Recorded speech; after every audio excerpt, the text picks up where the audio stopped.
In this video, I'm going to be showing you how to fix Instagram Vanish mode not working.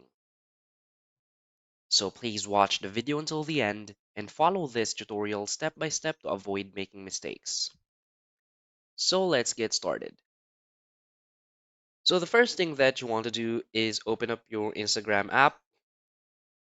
Now from here, you want to go to your messages section, select a message, and simply scroll up like this or drag up and release to do the vanish mode.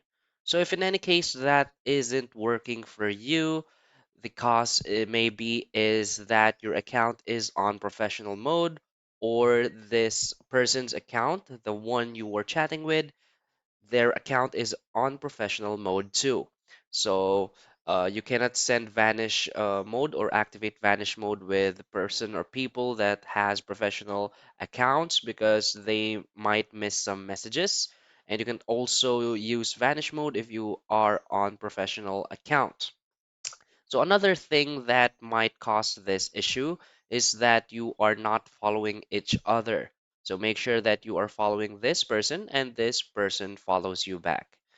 And again, if the issue persists, the last thing that you can do is, of course, update your Instagram app.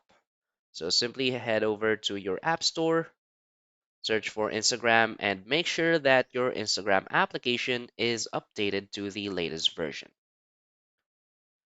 So that's it. So if you find this video helpful, please hit like and subscribe. Thanks.